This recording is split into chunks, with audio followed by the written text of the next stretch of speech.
अस्सलाम वालेकुम। दुरूद शरीफ पढ़ लो।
अच्छा, वैसे तो हर चीज़ में बहरहाल कमर्शियल एलिमेंट है, क्योंकि सारी चीज़ें ही प्राइवेटाइज हैं।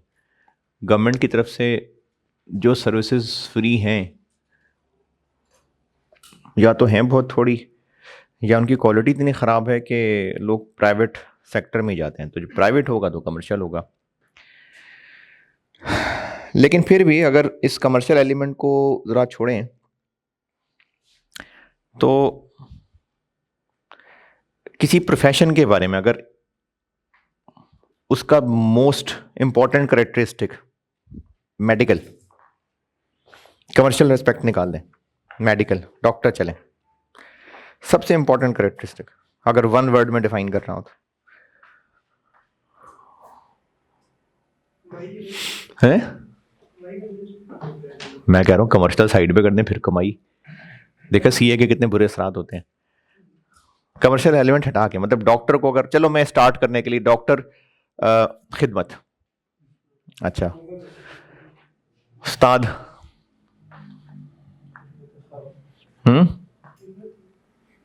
और मजीद तरबियत, इखलास, अच्छा सिपाही,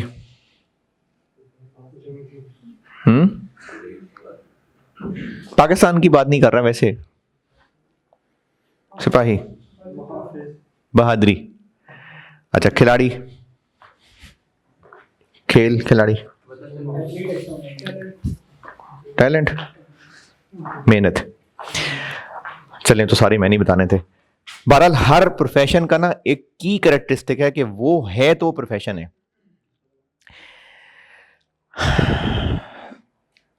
इब्ने माजा 4181, सैयदना अनस रज़ियल्लाहु तआला अन्हु से रवायत है, रसूलुल्लाह सल्लल्लाहु अलैहि वसल्लम ने फरमाया, बेशक हर दीन की एक खसलत होती है, यानी हर दीन जो है ना उसकी एक बेस कैरेक्टरिस्टिक है, और इस्लाम की खसलत हया है।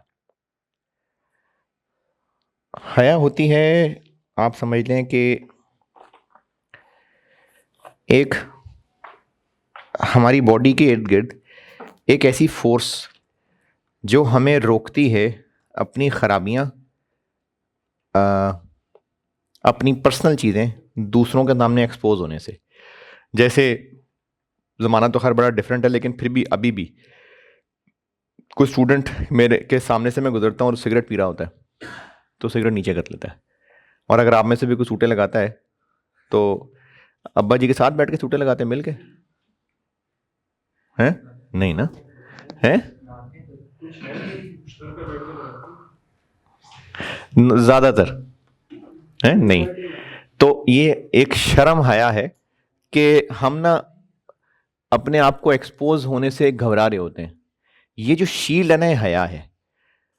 इसको एक और तरह से समझाता हूं कि चाहे जितना मर्जी बोल्ड इंसान हो, जितना मर्जी, लेकिन अगर पब्लिक प्लेस में उसके जिस्म से कपड़े उतर जाएंगे ना, तो वो अपने आप को कवर करेगा। और ये इंसान की फितरत में है, क्योंकि हज़रत आदम अलैहिस्सलाम जब जन्नत में थे, तो उनके जब वो दरख्त के पास गए थे, तो सबसे पहला काम उन दोनों के कपड़े उतरे थे, सबसे पहला काम। और उन दोनों का फौरी रिएक्शन क्या था?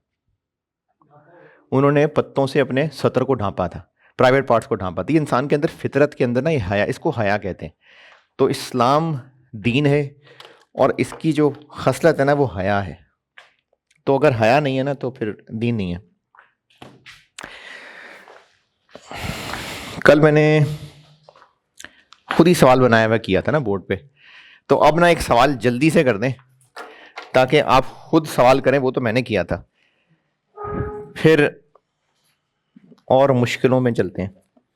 आप कर दें। एक सवाल है पुराना, लेकिन फ्यूचर की प्रैक्टिस के लिए अच्छा मुनासिब सवाल है। 2006 अटेम्प्ट का सवाल है, नाइस वन ट्रेडर्स के नाम से।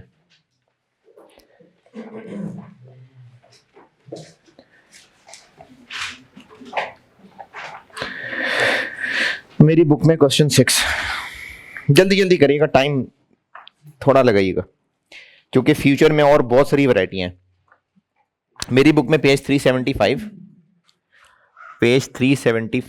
Question number 6, nice one traders. Receipt की प्रैक्टिस भी हो जाएगी, पेमेंट की प्रैक्टिस भी हो जाएगी। 2 करेंसीज हैं, डबल सवाल है।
रेट तो बताया नहीं किस तरह में निकाला।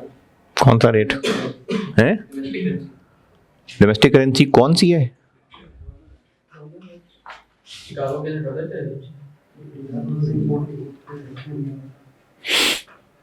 इसमें ये एक्सपोर्ट और इंपोर्ट जिन करेंसीज में हो रहा है तो वो फॉरेन करेंसीज ही हैं, और वैसे भी शिकागो में ऑफिस है तो अमेरिका में ही है शिकागो।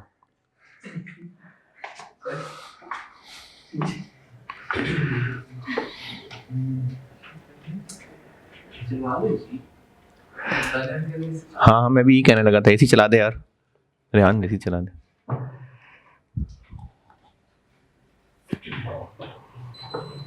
वो भी पूछने चलाना है तो वो चलाना है, चला दे।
राउंड ऑफ करना है हाँ,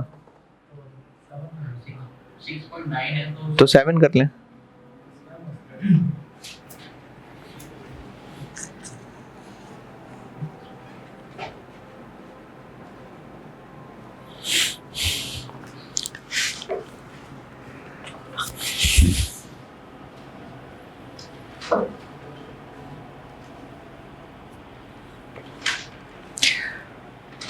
जरा करने की स्पीड तेज रखिएगा क्योंकि फ्यूचर आज बहुत बहुत कुछ है इसमें।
पीछे देख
पंद्रह मिनट काफी नहीं थे इस सवाल के लिए?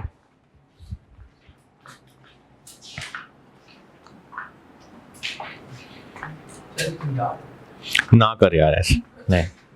मैंने आज कहाँ से कहाँ लेके जाना फ्यूचर थे, तो मैंने बेसिक सा सवाल इसलिए दिया था कि ये जो हम फ्यूचर के कॉन्ट्रैक्ट के रेट हैं, ये रेट हम किस पर्सपेक्टिव से देख के लगा रहे होंगे कि हम डीलर से रेट चेंज करा रहे हैं या उधर जो कॉन्ट्रैक्ट फीस है वही रेट है? फ्यूचर मार्केट की जो प्राइसेस दी हुई है ये भी एक्सचेंज रेट है। हम इसको ऐसे ही समझेंगे जैसे फ्यूचर मार्केट में भी कोई करेंसी डीलर बैठा हुआ है, तो उन रोड्स को ऐसे ही देखना है हमने, क्योंकि हम कह रहे हैं हम सेल करेंगे, मतलब हम लाके देंगे, तो वहां कोई डीलर ही बैठा हुआ है, हमने ऐसे ही सोच रहे हैं इसको। तो फ्यूचर मार्केट की प्राइसेस को भी वैसे ही एक्सचेंज रेट की तरह देखना है जैसे करेंसी डीलर के साथ देखते हैं। हम पहले करेंसी डीलर से चेंज करवा सकते हैं? नहीं नहीं, फ्यूचर मार्केट को करेंसी डीलर ही समझे।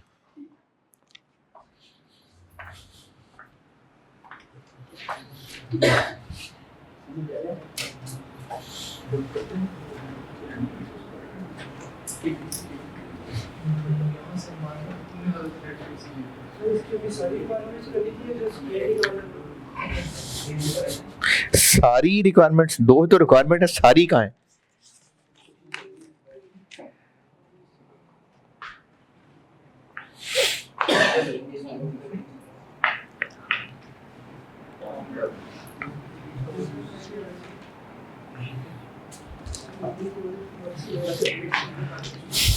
अगर नहीं समझ आया फ्यूचर भी तो मैं कर देता हूँ ये भी बोर्ड पे। रेट बस चेंज कर दी। तो रेट्स ही तो हैं इसमें, रेट्स बस नहीं है, करेंसी में रेट्स ही तो हैं।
समझ लिया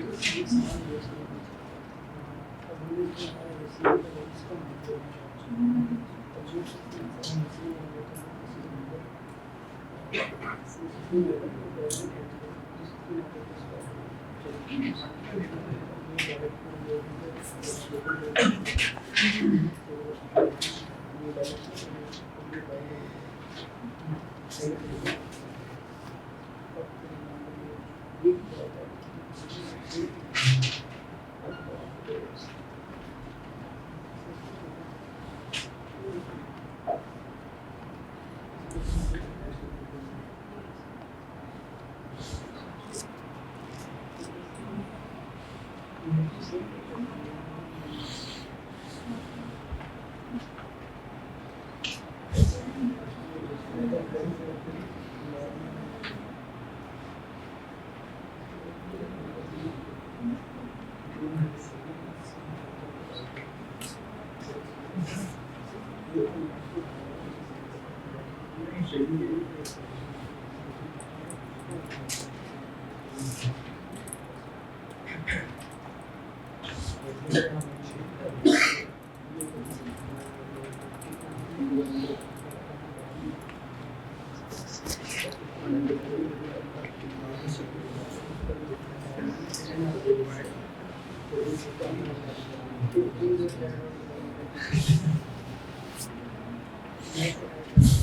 बस भाई बस।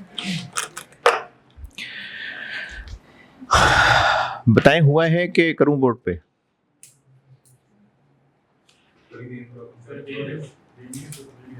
हैं? अच्छा, मैं तो आगे बढ़ना चाह रहा था। चले ठीक है, देखें। एक है एक्सपोर्ट, यानी यूरो मिलने हैं, और यूरो मिलने हैं 19 मई को। तो हमें चाहिए होता है फ्यूचर जो या तो 19 मई का हो, अगर 19 मई का नहीं है तो उसके बाद का हो। तो जो फ्यूचर्स अवेलेबल हैं वो या तो 30 जून का है या 30 सितंबर का है। तो हमें 30 जून वाला चाहिए। मैं भी यूरो वाला कर रहा हूँ। 30 जून वाला फ्यूचर चाहिए, और चूंकि हमने कल को यूरो रिसीव करके मार्केट में जाके बेचने थे तो हम उसका फ्यूचर भी सेल ही करेंगे। तो ये होगा सेल नाउ बाय कल। इस पे एतराज? नंबर ऑफ कॉन्ट्रैक्ट्स, जी जी, वो क्या? ये वही बताया अभी। हम जो काम कल को करने से डर रहे हैं ना, फ्यूचर मार्केट में हम जुआ खेल रहे हैं, तो जिस चीज से हम डर रहे हैं हमने उसी में जुआ खेलना है। हमने कल को यूरो सेल करने हैं या बाय करने हैं? सेल करेंगे ना। इतने लंबे जुमला नहीं, यूरो का क्या करना है? सेल करना है कि बाय करना है? क्योंकि हमने अगर दुकानदार को देने हैं मतलब हमने सेल करने हैं।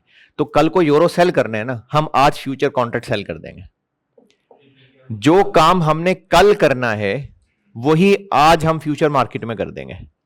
तो इसलिए सेल आज, और अगर आज सेल तो फिर कल बाय।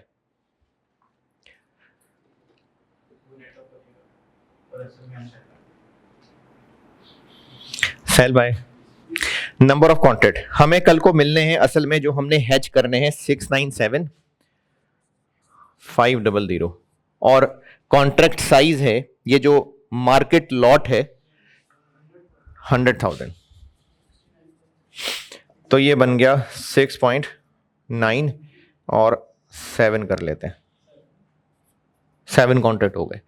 तो हम लोग 30 जून वाले 7 कॉन्ट्रैक्ट आज सेल और कल बाय करेंगे। इसमें बताएं एतराज। फिर जब 19 मई का दिन आएगा, 19 मई, तो उस वक्त हम स्पॉट मार्केट में ट्रांजैक्शन ये करेंगे कि कस्टमर से मिलेंगे पैसे, और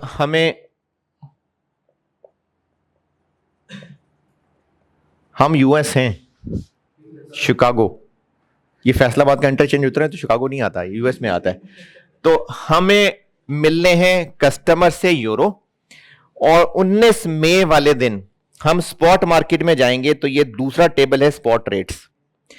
19 मई की लाइन के सामने देखें, हम यूरो का कर रहे हैं सवाल, तो ये दूसरे कॉलम में 1.3891 और 3895, कौन सा रेट लेना है इसमें से?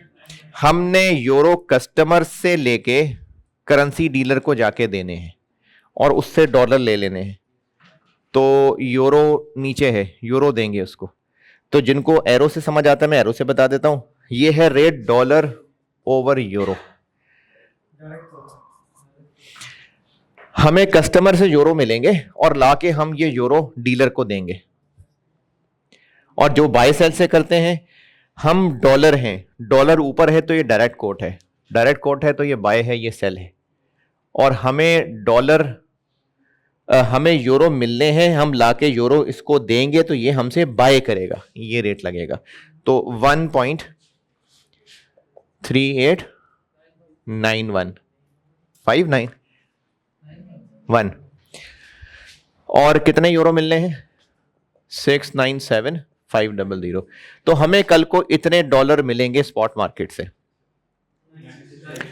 968897। ये हमें स्पॉट से जाके यूरो कन्वर्ट करवा के मिलेगा। इसमें बताएं मसला। फ्यूचर मार्केट में हम लोग पहले का जाके सेल करके आए थे। अच्छा, सेल किया था तो किस दिन गए थे मार्केट में? 16 अप्रैल को। तो जब 16 अप्रैल को गए थे, तीसरे टेबल में फ्यूचर के रेट्स हैं। 30 जून वाला यूरो वाला, यानी इसमें पहली लाइन 16 अप्रैल वाले दिन गए थे, तो ये पहला ही कॉलम। अच्छा, 16 अप्रैल को जाके हमने फ्यूचर कॉन्ट्रैक्ट सेल, तो आपने इसके फ्यूचर मार्केट की प्राइस को भी एक्सचेंज रेट करेंसी डीलर बन के सोचना है, क्योंकि हम फ्यूचर मार्केट में भी तो यही कह रहे हैं ना, हम आएंगे जी करेंसी लेंगे, तो उसको हम डीलर समझ रहे हैं। तो बाय सेल के हिसाब से सोचना है तो ये बाय और sell, left rate buy, right rate sell. और अगर एरो से सोचना है तो यही हमने यूरो देने हैं, तो यूरो डीलर को इन होने, तो लेफ्ट वाला रेट। एक और तुक्का बताता हूं, अगर आप स्पॉट रेट पहचान पा रहे हैं कि लेफ्ट के राइट, तो फ्यूचर में भी वही वाला ही, क्योंकि असल में भी तो हमने जो करना है उसी का तो फ्यूचर आज कर रहे हैं। तो अगर हम यहां पर लेफ्ट वाला रेट ले रहे हैं तो फ्यूचर का पहला रेट भी लेफ्ट वाला ही ले रहे हैं।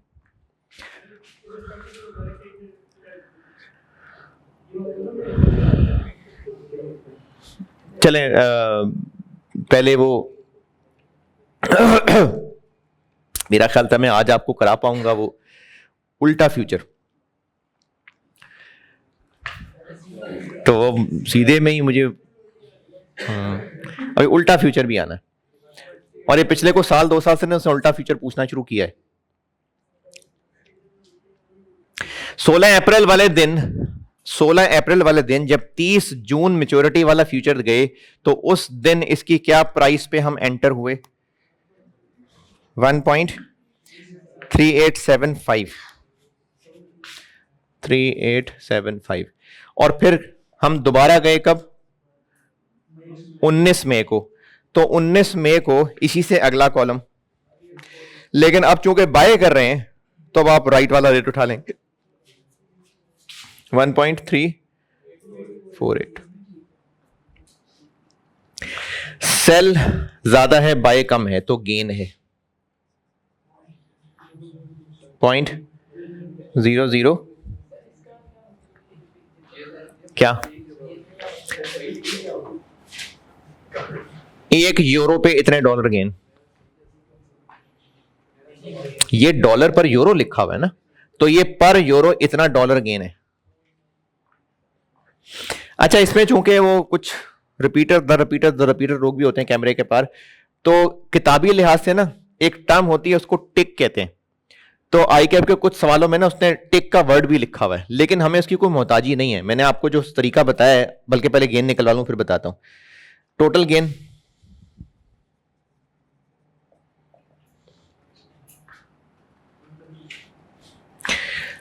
$0.0027 क्या है? डॉलर पर यूरो। एक कॉन्ट्रैक्ट में 1 लाख यूरो, ये क्या बन गया? एक कॉन्ट्रैक्ट का गेन। टोटल है 7 कॉन्ट्रैक्ट, 1890।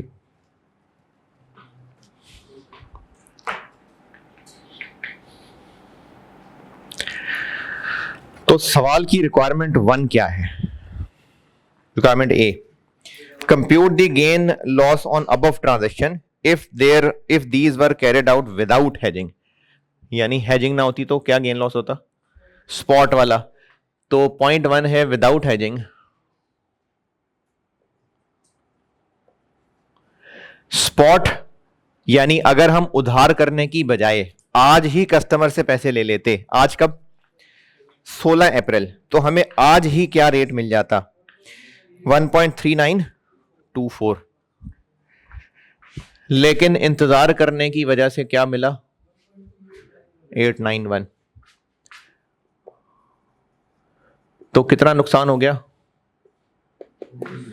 697,500। क्या कैसे निकाला? ये कैसे लिया? अगर आज ही जाके मार्केट में हमें कस्टमर से पैसे आज ही मिल जाते, तो आज इनको लेके जाते मार्केट में, तो किस एक्सचेंज रेट पे डॉलर में कन्वर्ट करवाते? हाँ, तो कौन सा, लेफ्ट के राइट?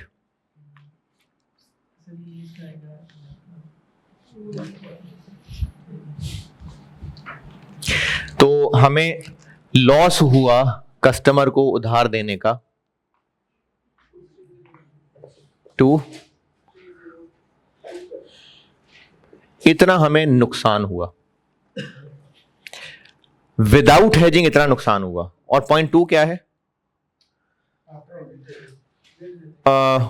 ऑन हेज या विद हेजिंग, यानी आफ्टर हेजिंग। तो आफ्टर हेजिंग का मतलब उससे नेट करके क्या रह गया? तो इसमें से ये नेट करके आफ्टर हेजिंग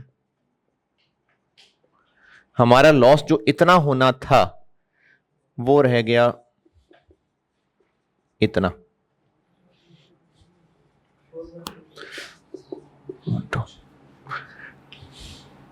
और पार्ट बी रिक्वायर्ड क्या है? Effective exchange rate. तो हमें इस सारी ट्रांजैक्शन से नेट रिसीट क्या हुई डॉलर में? This plus this. इतने डॉलर मिले कितने यूरो के बदले? 69500। तो इतने डॉलर को से डिवाइड करेंगे तो इफेक्टिव एक्सचेंज रेट आएगा।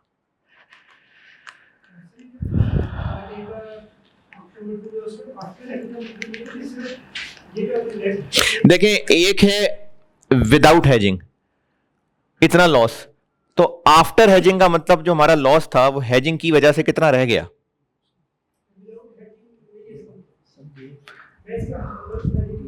नहीं, वो तो 1 का है, वो मतलब तो 1 का है, विदाउट हेजिंग लिखा हुआ, विदाउट हेजिंग।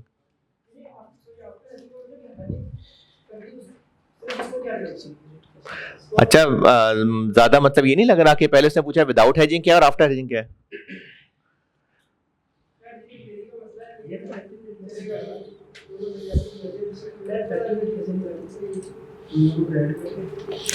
पूछे भाई, देखें इस पे कदम मजबूत होंगे तो आगे बढ़ेंगे ना, बहुत कुछ है फ्यूचर में, फ्यूचर बहुत ब्राइट है आपका। हाँ जी,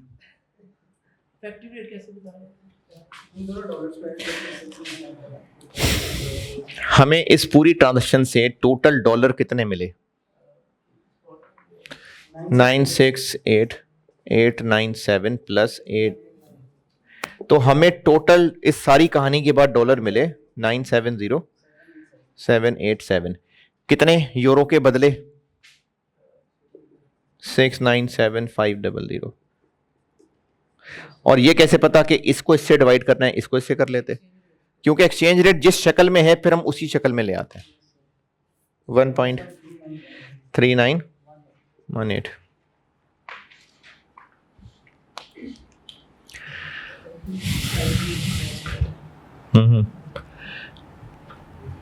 अगर कुछ बनी है बात तो बेशक कुछ 10 मिनट और लगा लें, स्टर्लिंग वाला सॉल्व कर लें, लेकिन ये कदम जमाएं तो आगे बढ़ूं। अगर ये नहीं पसंद तो और डाटा लिखवा देता हूं, लेकिन सीधा सीधा करेंगे तो मैं आगे चलूंगा। अगर हेज इफेक्टिवनेस पूछी होती तो 1890 डिवाइडेड बाय 2302।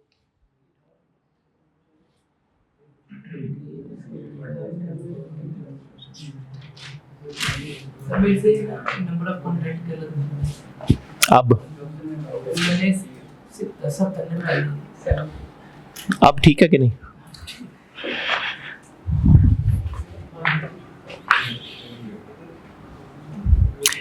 जी बताइए, इससे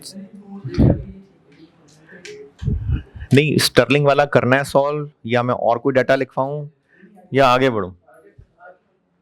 कुछ जबरदस्ती नहीं है।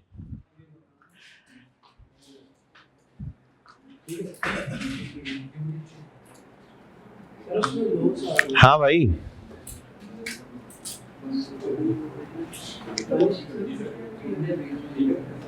जबरदस्ती नहीं है कोई, आप बताएं। नहीं समझ आया ना?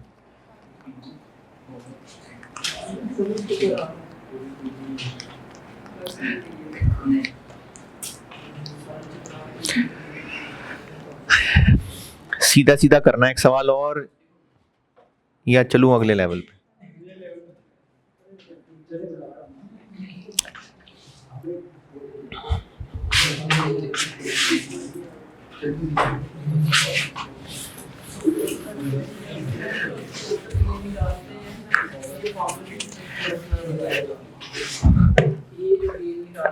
नहीं जा रहा अगले लेवल पे, ये सवाल करके दें, और ये एक और सवाल करके दें।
नेट डॉलर पेमेंट बताएं और इफेक्टिव एक्सचेंज रेट बताएं।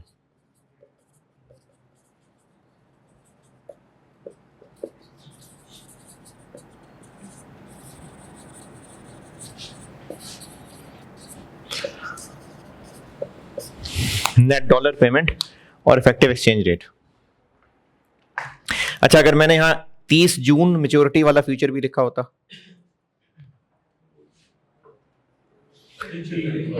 तो भी हम वो कौन सा, अगर मैंने 30 जून फ्यूचर भी लिखा होता तो भी 31 मार्च वाला ही लेते। करें।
यूएस को जो है किसको पे कर रहा है? हैं जी, यूएस को किसको पे कर रहा है? किसी को तो कर रहा होगा। हमें तो नहीं कर रहा। हमें करनी है तो हम तो इसी कर रहे हैं। सवाल में हम किधर हैं? इसी के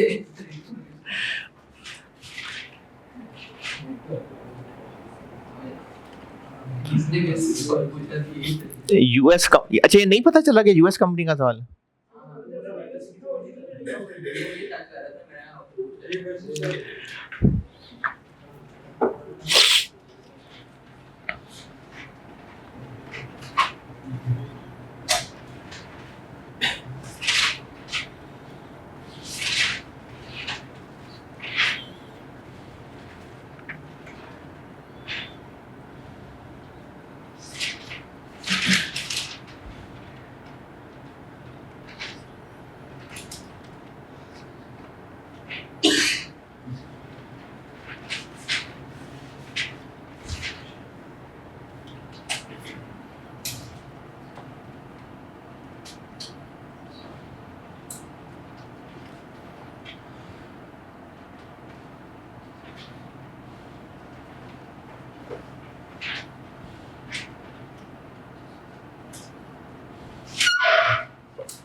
अच्छा, मैंने बताया था ना संडे को सुबह 7 बजे था।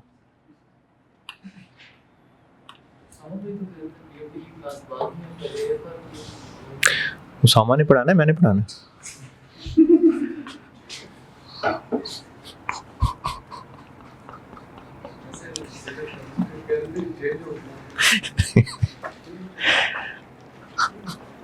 मजाक कर रहा होगा आपसे, वो चाहता होगा कि आप ना पढ़ सकें।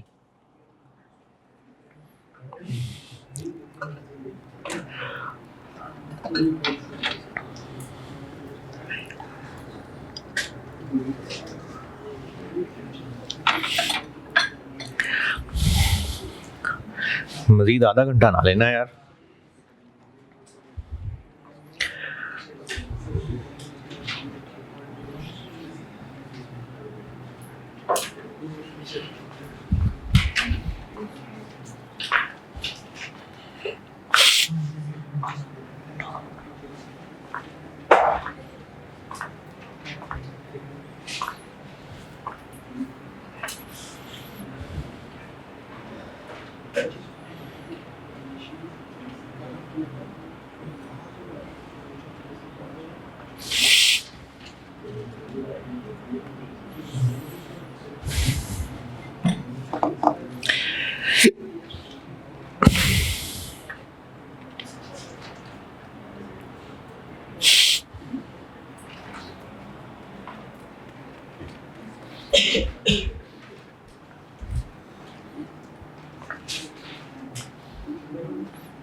चल ठीक है, डन।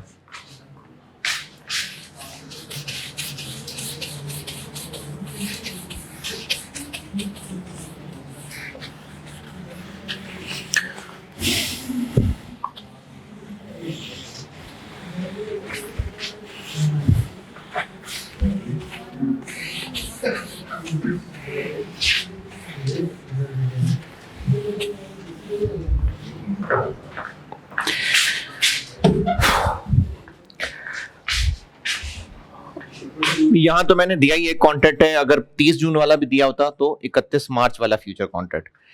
और हमने करना है कल को येन पे, यानी हमने कल को येन बाय करना है, तो इसलिए हम डर रहे हैं बाय करने से, तो हम फ्यूचर भी बाय कर लेते हैं।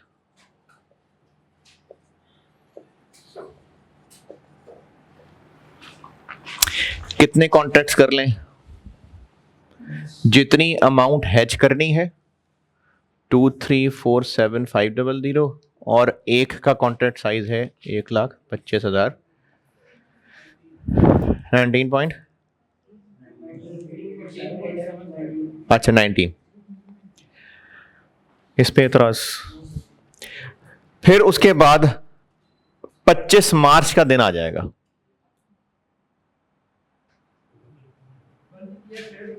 नहीं कर ले, मैं तो देख रहा था कि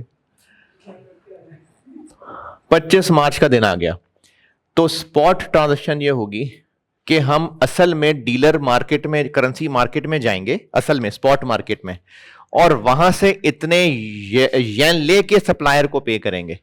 तो हमें उस दिन स्पॉट मार्केट से येन कितने का मिलेगा?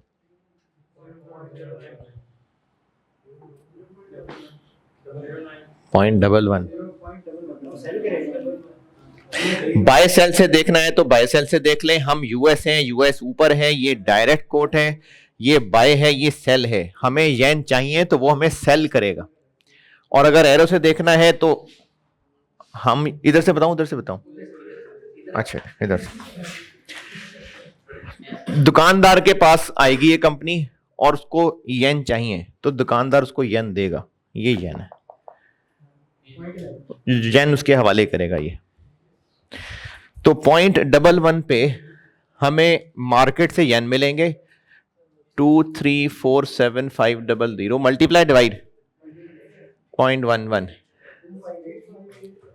258,225, ये हमारी डॉलर पेमेंट होगी स्पॉट में। फिर उसके बाद फ्यूचर मार्केट में जाके जब वादा क्लोज करेंगे, तो पहला वादा था बाय पे 31 मार्च वाले दिन, 1 जनवरी को हम 31 मार्च का फ्यूचर बाय वादा करके आए थे। क्यों? हमने येन देने थे, हम इस कंपनी को, डीलर ने येन देने थे, तो ये वाला रेट। तो 0.15 पे हम बाय का वादा करके आए थे,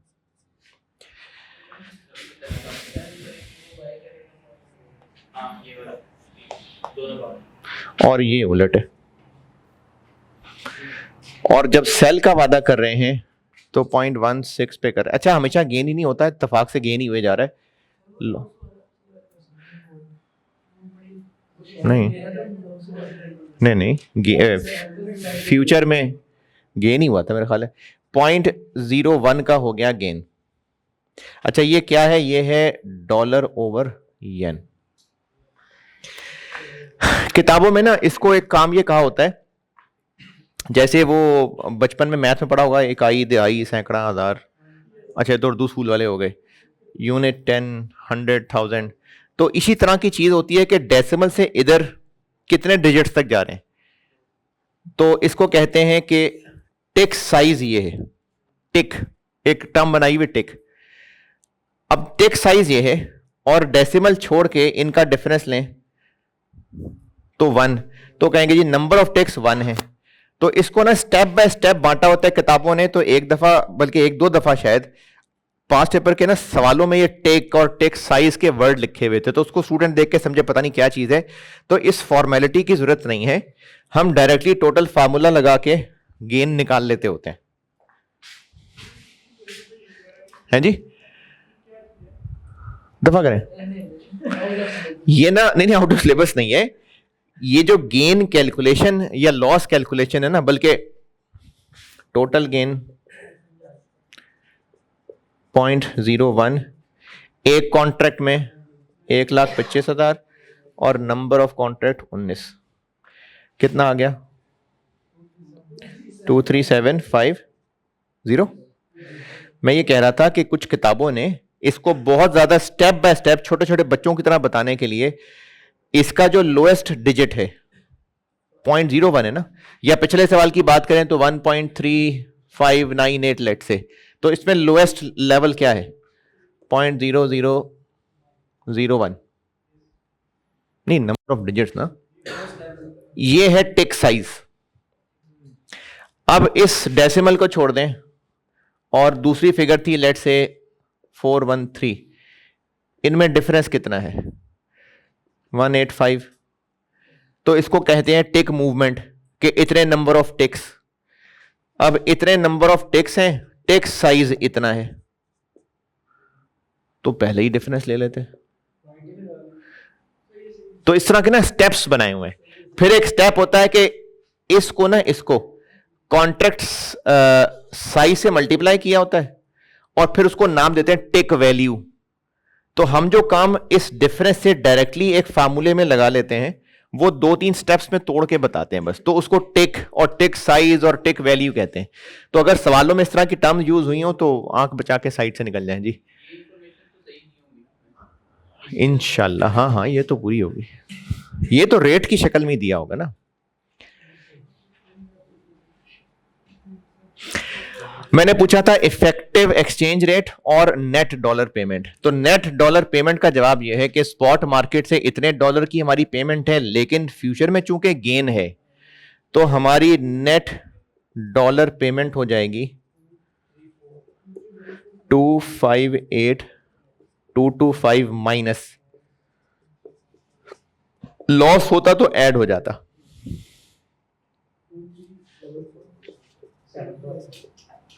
ये है नेट डॉलर पेमेंट। और इफेक्टिव एक्सचेंज रेट, चूंकि सवाल में है डॉलर ओवर येन, तो ये डॉलर है और ये येन है।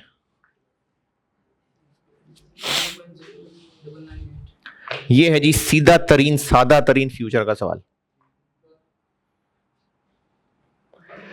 अब चलें आगे।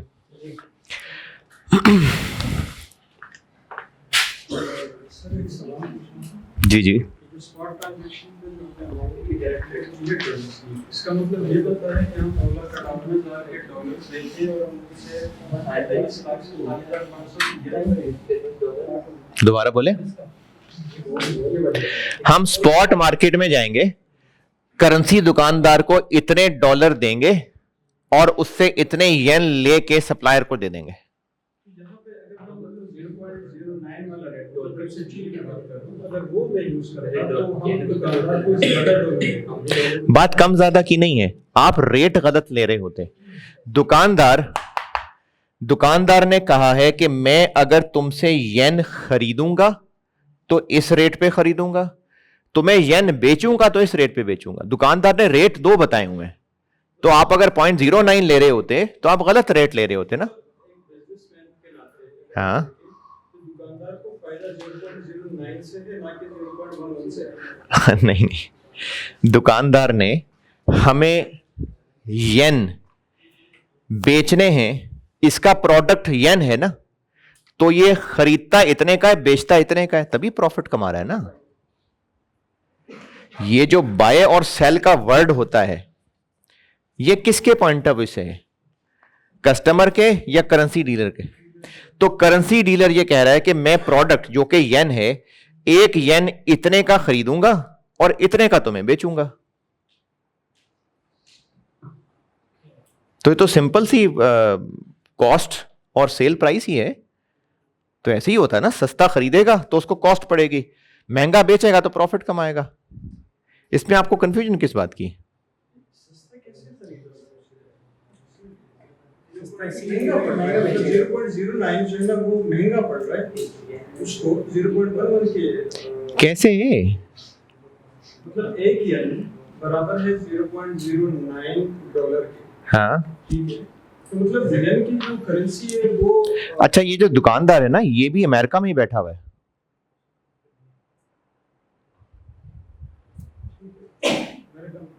उससे कोई फर्क नहीं पड़ता मेरे ख्याल में, जितना भी हो। लेकिन मैं ये कह रहा हूँ कि 0.09 का मतलब ये बनता है कि येन की करेंसी स्ट्रॉन्गर है डॉलर की निस्बत। अगर वो 0.11 के बराबर होता तो वो मतलब है कि वीकर होती। 0.11 एक येन इज इक्वल टू 0.11 डॉलर। आपने तो मुझे भी कंफ्यूज कर दिया यार, इतने कॉन्फिडेंस से बता रहे हैं कि मैं तो खुद कंफ्यूज हो गया। यहाँ पे क्या हो जाएगा ना। अच्छा, पहले में है ये जो मैंने इस सवाल को सॉल्व किया है, नेट डॉलर पेमेंट और इफेक्टिव एक्सचेंज रेट, इन स्टेप्स में बताएं अगर कोई परेशानी है तो।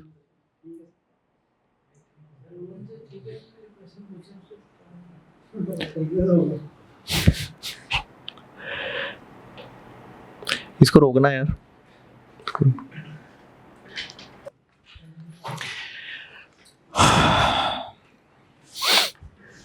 अच्छा, एक ना छोटी सी समराइज्ड समरी।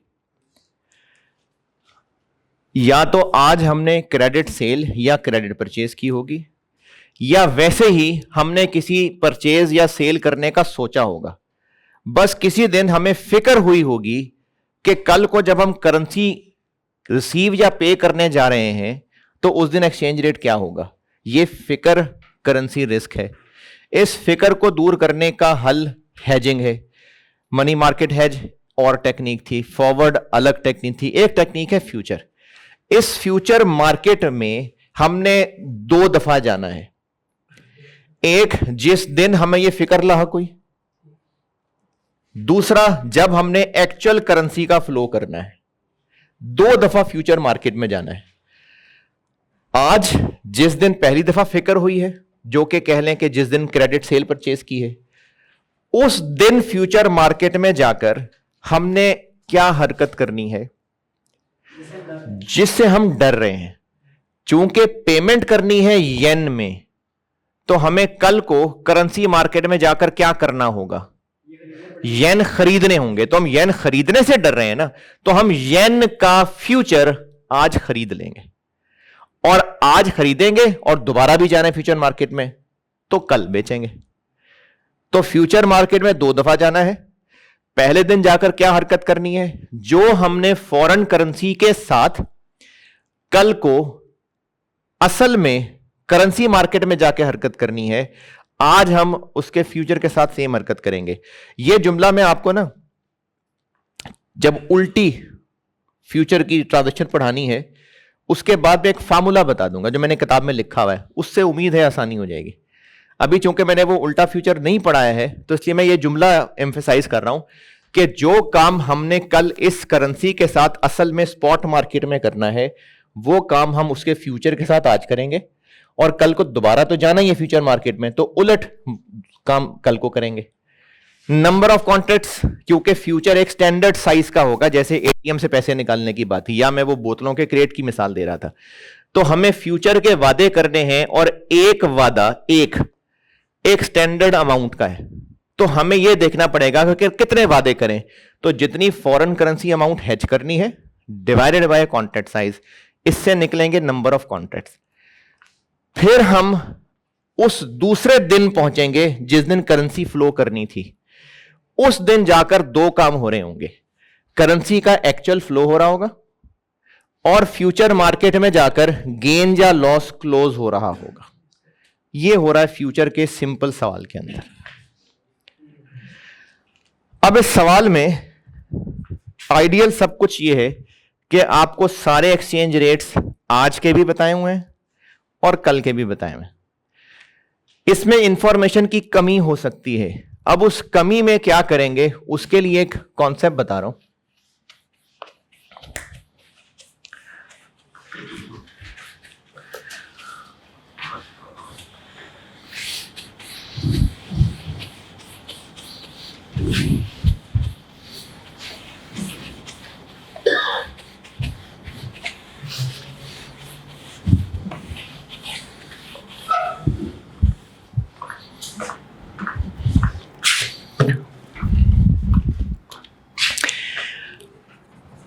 ये कॉन्सेप्ट है बेसिस से रिलेटेड।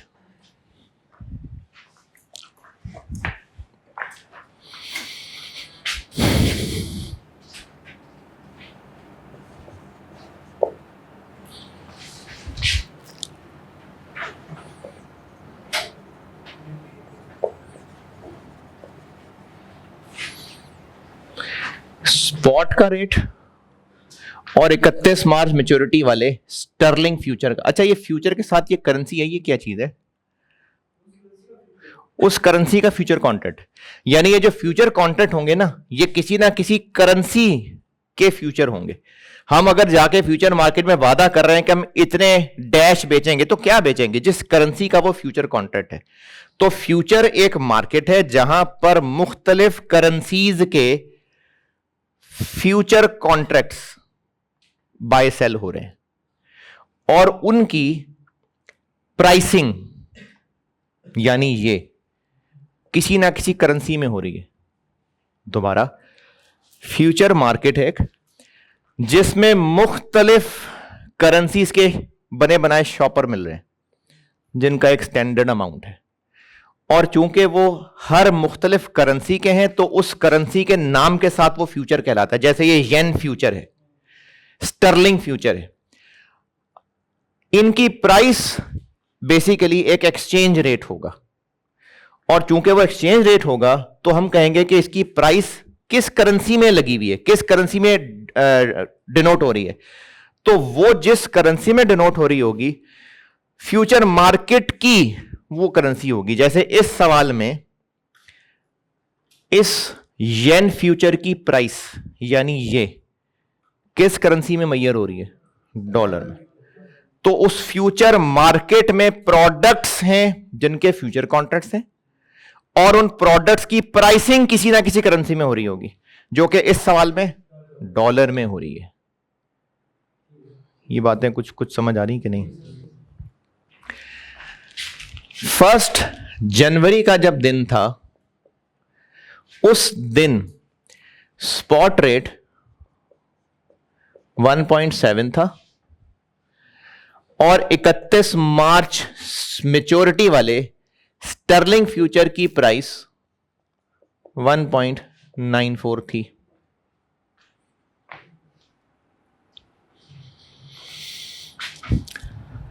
फिर कुछ दिन गुजरे, 15 फरवरी कर लेते हैं।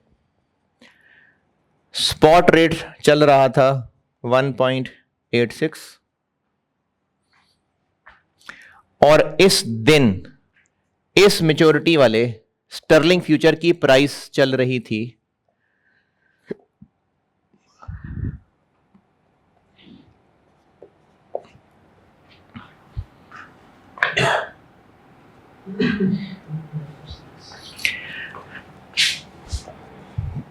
10 मार्च वाले दिन स्पॉट रेट चल रहा था 1.98 और ये चल रहा था 2.06।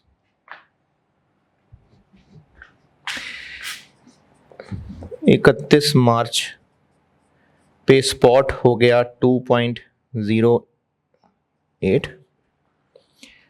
ये लिखता हूं अभी, ये भी लिखता हूं। स्पॉट रेट की क्या इंटरप्रिटेशन है, क्या है ये? करेंसी मार्केट, जो असल में करेंसी मार्केट है, जहां पर कोई भी फॉरेन करेंसी खरीदने बेचने जाता है एज अ प्रोडक्ट, तो उसकी ये प्राइस होती है। चूंकि इस मिसाल में मैंने यूएस की मार्केट ली हुई है, तो प्रोडक्ट ये है और इसकी प्राइसिंग हो रही है डॉलर में। ये रेट कैसे चेंज हो रहा होगा? क्यों चेंज हो रहा होगा? डिमांड सप्लाई है, करेंसी की डिमांड सप्लाई है। ये 1 जनवरी वाले दिन 31 मार्च मेच्योरिटी वाले स्टर्लिंग फ्यूचर की प्राइस ये थी। क्या इंटरप्रिटेशन है इसकी? कि 1 जनवरी वाले दिन जो भी इस मार्केट में आएगा और 31 मार्च मेच्योरिटी वाला फ्यूचर बाय या सेल करना चाहेगा तो उसको यह प्राइस लॉक करनी पड़ेगी। इसकी क्या इंटरप्रिटेशन है? कि जो भी 15 फरवरी वाले दिन फ्यूचर मार्केट में जाएगा और दुकानदार से पता करेगा जी मुझे 31 मार्च मेच्योरिटी वाला स्टर्लिंग फ्यूचर चाहिए, क्या रेट चल रहा है उसका उस वक्त ये रेट चल रहा होगा। ये इंटरप्रिटेशन है। लेकिन ये बन कैसे रहा है? चलो क्रिकेट चल रही है तो क्रिकेट की मिसाल लेते हैं। 20 ओवर का मैच हुआ तो 20 ओवर में स्कोर हो गया 180 ऑस्ट्रेलिया का। प्रोजेक्टेड स्कोर लिखा आ रहा था 50 ओवर के बाद मिसाल के तौर पे 390। अब ये 180 क्या है और 390 क्या है?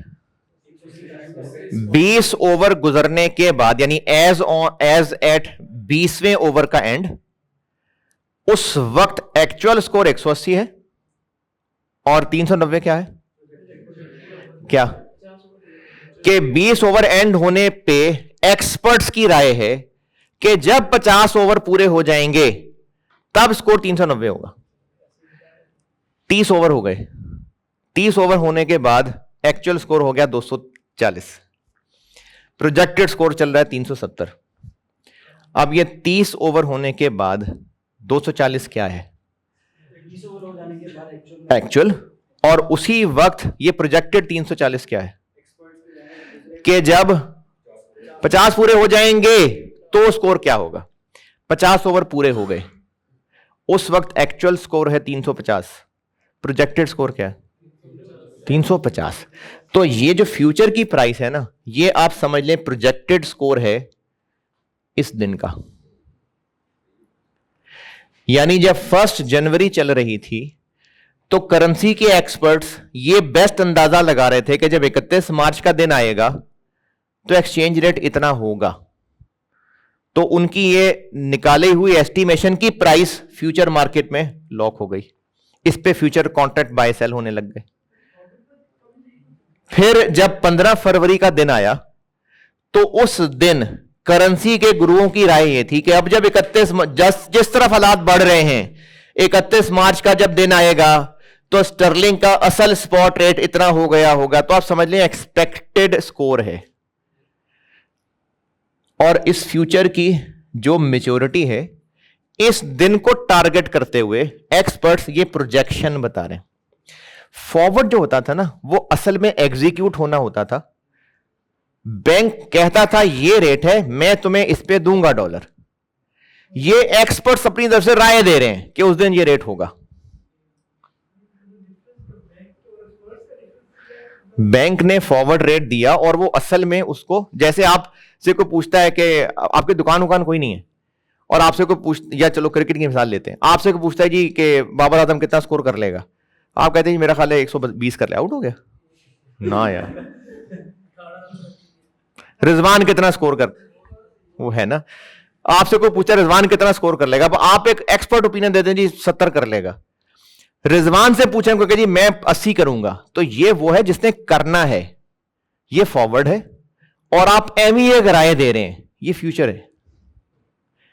तो फ्यूचर मार्केट में एक्सपर्ट सिर्फ अपनी राय दे रहे हैं, और चूंकि वो एक्सपर्ट्स की राय है तो वो फ्यूचर मार्केट में रेट चलना शुरू हो गया। ये जब 31 मार्च का दिन आएगा तो 31 मार्च फ्यूचर उस दिन दम तोड़ा होगा। बस दम तोड़ते तोड़ते इसकी प्राइस क्या चल रही होगी? 2.08। बस उसके बाद ये वाला फ्यूचर मार्केट से गायब हो जाएगा। इस दिन इन दोनों में गैप ज्यादा होगा। जैसे जैसे दिन गुजरेंगे इन दोनों में गैप कम होता जाएगा। अभी इनमें गैप कितना है?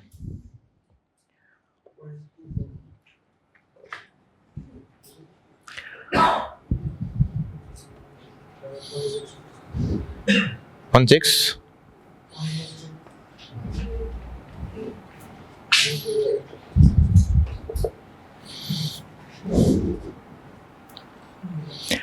कम हो रहा है। अच्छा, ये तो इत्तेफाक से ही 24, 16, 8, 0 हो गया, लेकिन मैं जो बताना चाह रहा था वो तो उसके खिलाफ ही हो गया। नहीं, खैर है, बस जो बताना चाह रहा हूं वो वैसे ही मान लेना आप। ये कम क्यों होता जा रहा है गैप? क्योंकि इवेंचुअली जब ये वाला दिन आ जाएगा तो स्पॉट का रेट और इस मेच्योरिटी वाले फ्यूचर की प्राइस सेम हो जाएगी। तो जैसे जैसे गैप कम होता जाएगा ये डिफरेंस कम होता जाएगा। इस डिफरेंस को बेसिस कहते हैं। और सवालों के लिहाज से या इवन के अगर मैनेजमेंट ने प्लानिंग करनी हो तो मैनेजमेंट को तो ये डाटा अभी नहीं पता। अगर मैनेजमेंट ने मुस्तकबिल की, फ्यूचर का वर्ड नहीं बोलता, मुस्तकबिल की प्लानिंग करनी है और अभी वो मैनेजमेंट 15 फरवरी पे बैठी है तो उसको ये रेट तो अभी नहीं पता है ना। तो उनके लिए भी ये अजम्पशन काम आती है और स्टूडेंट के लिए भी काम आती है कि ये जो गैप है, किसके दरमियान गैप? एज ऑन किसी भी गिवन डेट स्पॉट रेट का डिफरेंस और सर्टेन मेच्योरिटी वाले फ्यूचर की प्राइस का डिफरेंस, इसको बेसिस कहते हैं। ये बेसिस इवेंचुअली 0 तक मूव करेगा। 0 कब होगा? जब फ्यूचर की मेच्योरिटी पहुंच जाएगी। अजम्पशन ये है कि ये स्ट्रेट लाइन पे 0 तक मूव करेगा। स्ट्रेट लाइन पे, स्ट्रेट लाइन का मतलब है हर दिन बराबर। ये जो डिफरेंस है 31 मार्च मेच्योरिटी वाले फ्यूचर की प्राइस और स्पॉट का डिफरेंस है किस दिन? 1 जनवरी 23। इस डिफरेंस को 0 होने में कितना अरसा बाकी है? कैसे, किसको कंपेयर कर रहे हैं? तो अजम्पशन ये है कि ये 3 महीने में 0 होगा per day equal, per month equal, यानी 0.08 पर मंथ। ये अजम्पशन इस्तेमाल होती है सवालों में। किन सवालों में? अगर आपको 10 मार्च का ये बता दिया जाए और ये खुद निकालना पड़े तो इसकी हेल्प से हम ये निकाल सकते हैं। ये सवालों में इसका इस्तेमाल है कि किसी भी एक गिवन डेट पे आपको एक खास मैच्योरिटी वाले फ्यूचर की प्राइस बताई हो और स्पॉट रेट बताया हो, और कुछ अरसे गुजरने के बाद स्पॉट रेट बताया हो और इसी मैच्योरिटी वाले फ्यूचर की प्राइस जाननी हो, तो ये वाली अजम्पशन काम आएगी। नहीं समझ आई तो 1-2 मिसालों से समझाता हूं। 1 जनवरी वाले दिन स्पॉट रेट था 1.25 और 31 मार्च यूरो फ्यूचर की प्राइस थी डॉलर ओवर यूरो 1.37। अगर 28 फरवरी को स्पॉट रेट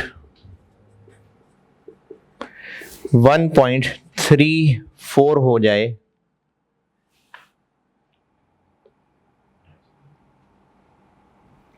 $1.35 हो जाए, तो इस दिन 31 मार्च मैच्योरिटी वाला यूरो फ्यूचर किस प्राइस पे ट्रेड हो रहा होगा?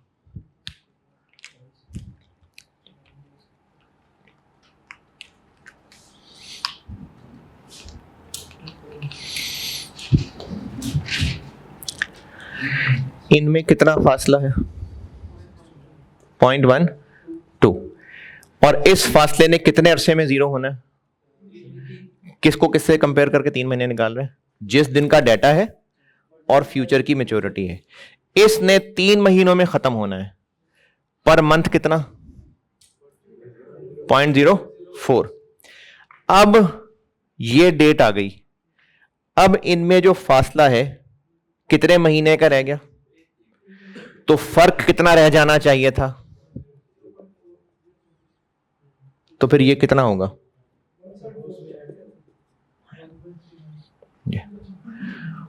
तो ये बेसिस का कॉन्सेप्ट है जो आपको सवालों में इस्तेमाल हो सकता है। किसी एक दिन के स्पॉट और फ्यूचर की प्राइस बताई होगी और कल के किसी दिन के स्पॉट बताया होगा, फ्यूचर नहीं बताया होगा, तो ये अजम्पशन हम यूज करके ये निकाल सकते हैं।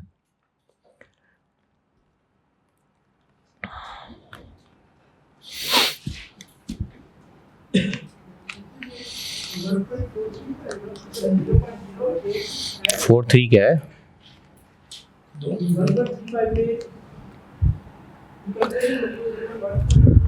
इस दिन 0 होने में 3 महीने बाकी थे, अब सिर्फ 1 महीना बाकी रह गया। यहां से यहां 3 महीने बाकी थे और डिफरेंस 0.12 था। 0.12 ने 3 महीने में खत्म होना था। हर महीने कितना खत्म होता जाना था, 0.04 ना। तो अब जब रह ही 1 महीना गया है तो इनमें फर्क भी फिर 0.04 रह गया होगा।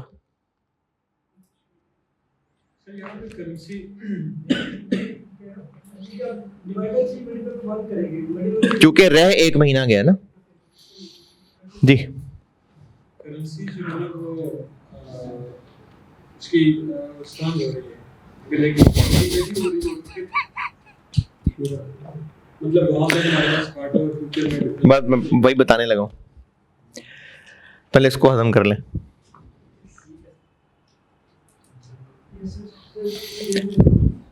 है नहीं रेज नहीं कर रहा है, इधर नुक्कड़ में कर रहा हूं।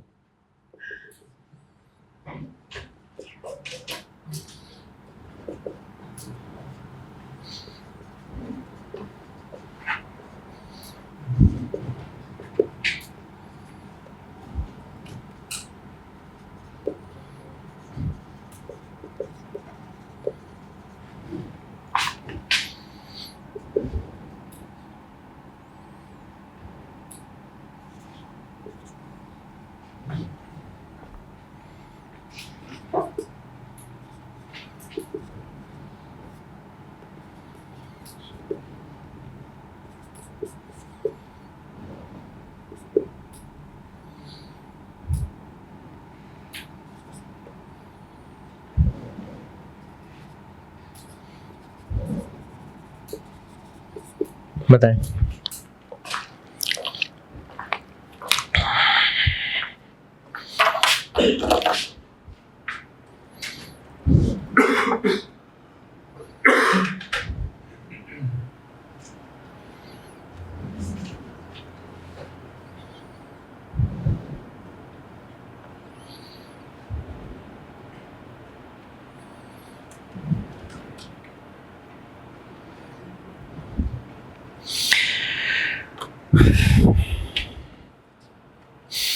जिन्होंने श्रीलंका का मैच जिताया था शायद वो जिता दें, शायद।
हाँ जी,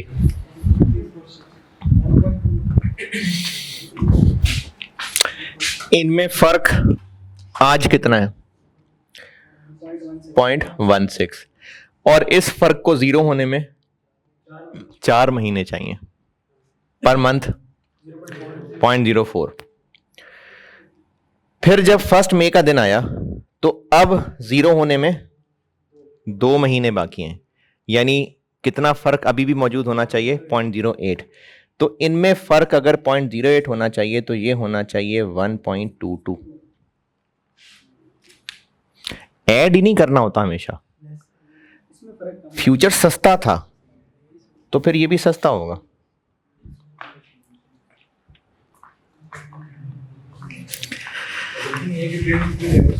अजम्पशन है कि जो किसी एक गिवन डेट के ऊपर बेसिस है, बेसिस कहेंगे स्पॉट और फ्यूचर प्राइस के डिफरेंस को एट एनी गिवन डेट, तो वो इवेंचुअली 0 पे तो मूव करेगा लेकिन स्ट्रेट लाइन पे। लेकिन अगर सवाल वाला आपको कोई और तरीका बता रहा है तो फिर सवाल वाले के तरीके को चलाएंगे। क्या जी?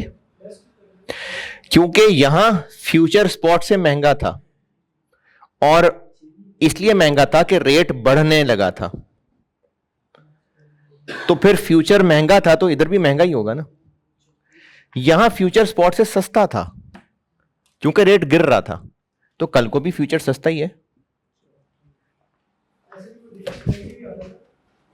चले ऐसे कह रहे नेगेटिव डिफरेंस था। हाँ ठीक है जी।